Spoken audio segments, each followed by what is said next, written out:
Uh-oh. Is this thing on? Hey there, it's Rye, and this is the Hold On With Me podcast, a safe space where we talk about the real, relatable pieces of life. Because who really has it all figured out? I definitely don't. But I'm so glad you're here, and I hope we can grow as we go together. Welcome back for another episode. Do I have a treat for you today? I have Kyle Brenchley, who is sitting across from me right now in his lovely blue sweater and hair flow. I've never seen Kyle have a bad day, ever. He's always smiling and he's happy, and I'm excited to learn from what he has to say. But Kyle, I want you to introduce yourself. Tell us who you are, all the details. All the details. Okay, you're getting it first here. Well, my name's Kyle. Hello. And yeah, Riley and I go way back, like 3 or 4 months ago. Yeah, it's been a while. We met each other, and so I have a podcast as well. It's a sports podcast called Fan Talk, and I've been doing it for almost 3 years now. It's been a minute. Wow. And I do it every week with rare exceptions, like sometimes I'm on vacation or whatever, but every single week I do it. So I love sports. I grew up playing sports, watching sports, going to sporting events. So it's a big part of my life. So I'm like, why not talk about it? Yes. So. Absolutely. Well, and you're so passionate about it. I can feel that. Mm-hmm. Sports are your thing, and you know what you're talking about. So, okay, what sports did you like growing up? Like, what did you like playing, or what were you involved with? So I played just about everything. Believe it or not, nobody knows this, but the first sport I ever played was gymnastics. What? Was actually the first one I ever did. Yeah. Wait, that's awesome. This is exclusive content here, everybody. If I would have stuck with it, maybe I'd be in the Olympics, here in 2028. Hey, there's still time. There is still time. But soccer, baseball, basketball, football, I played it all. And now that I'm an adult, now that I'm older, and I don't just run around and play sports all day, every day, I still run.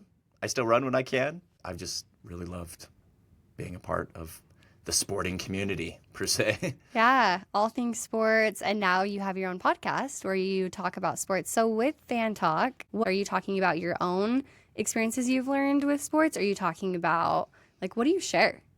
What do you find? How do you get your content? So to put this into perspective, so there's a lot of podcasts out there. There's a lot of radio shows. There's a lot of TV shows where professionals, former players, or professionals in the media field, they come together and they break down what's going on in the world of sports. And people love that. And the ratings are great. And it's awesome. But I almost feel like there's a disconnect because it's like, I'm not them. When you're watching at home, you're like, I'm not this former NFL player.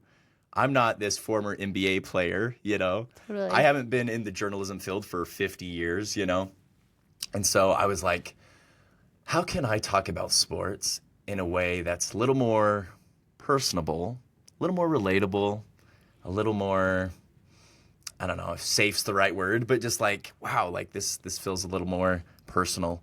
So I was like, I'm going to start a podcast. And I was actually doing a different podcast at the time. Okay. I was doing it was actually a dating podcast, and I was in college, and it was like super silly. What? We need to bring those files back. Not totally like I was a 21-year-old giving dating advice. Like, take that for what you will, right? Okay. But when that fizzled out, I was like, I need to do something a little more sustainable, because I was like, I want to keep doing this. I studied journalism in college, and I was like, I want to do something with sports. I want to do something with the media. Mm-hmm. So I'm like, I'm going to do a podcast so I can get some reps in, get some experience, have something to show for, but also to have some fun.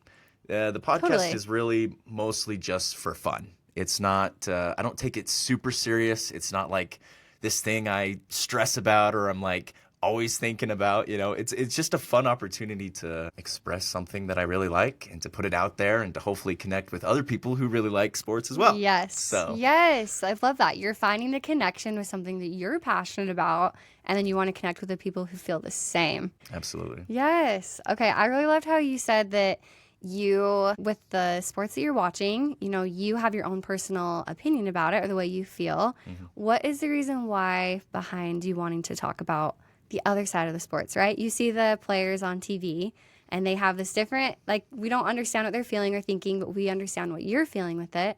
What was the reason behind the personable and wanting the connection? Yeah. Well, I think all of us want to make our voices heard in some form or another, right? Like, we want to feel like we're heard. We want to feel like we have something to say and that someone will listen to us, right? And it can be hard when we're just watching, celebrities or people who are in the industry who, maybe are on another level, and we're like, okay, they get their shot, but where's my shot? Who's going to listen to me, right? Yes. And so maybe it was a little egotistical, being like, oh, I want to hear the sound of my own voice, Yeah. But I mean, you like the sound of your voice. Yeah, That's great. Right? We all do, right? Yeah. Who doesn't? But I just thought, hey, this is an opportunity for me to put my voice out there, and I think it's great. We have all these different resources to do that. There's just like so much that we can say, right? So it's just been a great opportunity, and I don't know if people are listening, whether they are or not, like, it doesn't matter. It's therapeutic. It's good to just share your opinions. I've collected evidence, and this is like, you're presenting your case, and you're like, I have a good argument here. So you're just offering a different perspective or insight for other people, which I think is so needed, whether it's sports or anything else, dating that you did in the past. Yep. We do all want to be heard. Yes. And that's just the best way to connect with people, is when you start to be open and share, then you allow other people to do the same. Yes. And I love that. So, Kyle, can you share like a personal experience of when you first started your podcast? Yes. Okay. So I started it in college. Okay. And it was, like I mentioned earlier, it was the dating podcast before.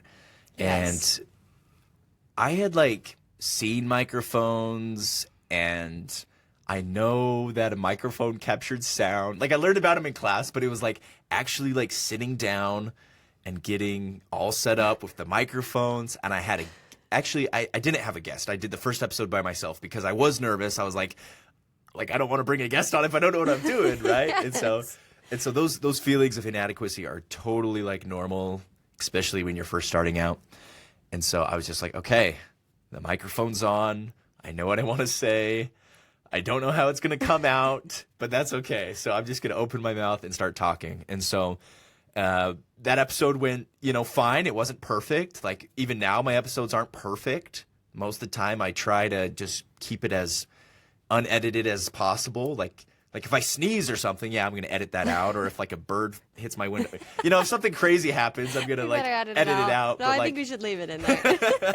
Birds are flying, dogs are barking, babies are crying. But like, if I like stumble on a word or mispronounce, something, like, I kind of leave it in there because it's a little more authentic. Obviously, if you're trying to be a little more professional, that's up to you. But I've just always felt like we are imperfect people, and if we can not chase after perfection as much as we sometimes do, then I don't know. I think we'll just find our authentic selves a little bit more. So yes. It was a little challenging at first, and there's a few road bumps, but ultimately you just get better with practice. You get through those. Don't get scared when your first couple episodes are like, oh wow, like, is that really how my voice sounds? Like you're just so self-conscious, but you're doing great. Keep going. Remember the reason you wanted to do it. Keep that in mind, and then just work hard and be consistent, no matter what you're doing in life. Mm-hmm. And it doesn't even, like, we're going beyond podcasting here. We're going beyond media, YouTube, life, social media, yes, anything. Unsolicited life advice from yours from truly, Kyle. Whatever you do in life, like, if you can be consistent at it, then holy cow, how much do you grow?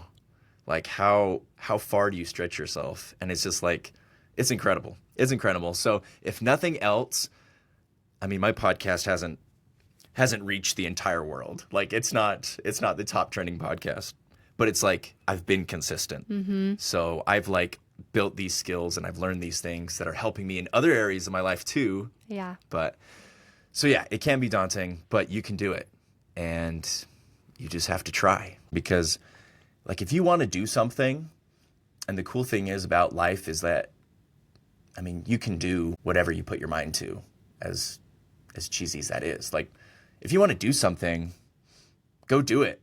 So I think the biggest takeaway is, like, you can do hard things. You can do things that seem scary. You can choose to, learn as you're going through these scary or hard things. Not saying podcasting is the hardest thing out there, right? There's a lot other things. It's going to look different for everybody. Yeah, totally. Different levels of hard. Yeah. But I would just say, like, yeah, if you want to start a podcast, or if you want to do social media, or if you want to do anything, really, just do it. What's holding you back? Right. Yes. Like, the only thing holding you back is yourself. There's that quote that, if you believe you can or cannot, you're right. Mm-hmm. Right. So if you're saying, oh, I can never do this, well, why not? Yeah. Like, who said? like, and it's easier said than done to get out of your way, but definitely you can find ways to push yourself and find ways to go after the things and the goals you want. Like, you can do it. So I'd recommend, if you're thinking about it, if you've thought about it, if you're like, I don't know if I can, you can do it. Put in a little work. It's going to be a little daunting, a little hard at first, but once you get rolling, it'll be so worth it. It'll be worth it. I'm feeling fired up right now. Woo! Like, we can do this. We got it. Oh, that's so good. Yes. Okay, I do have one last question for you. Okay. Can you tell me about your ring that you're wearing? Oh, yes. Yes. So if you're watching this, you can kind of see. If you're just listening, yes. This is a replica Super Bowl ring for the Denver Broncos. So back in 1997 and 1998, 1999, they won Super Bowl back-to-back years. And I'm a Denver Broncos fan. My dad grew up in Colorado for a little bit.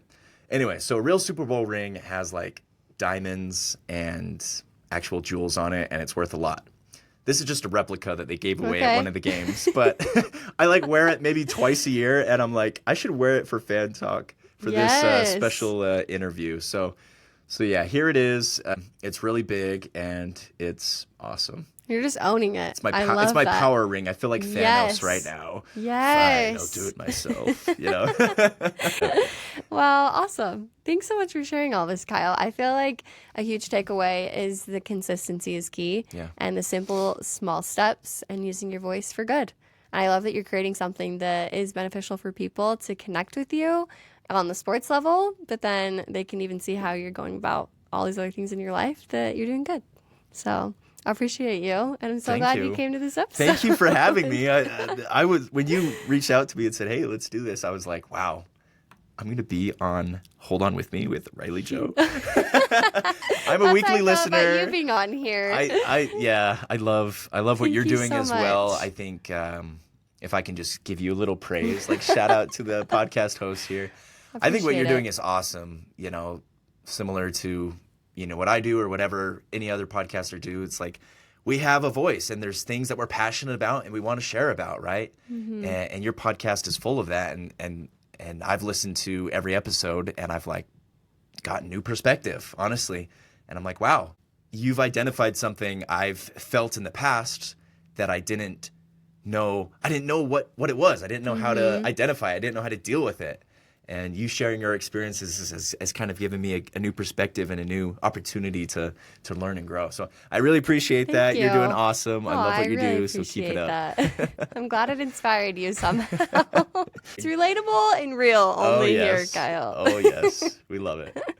Yeah. Well, thank you so much. And that's all the time we have. And okay. And Kyle, I hope you always remember it's you, me, God. We got this. Keep holding on with me.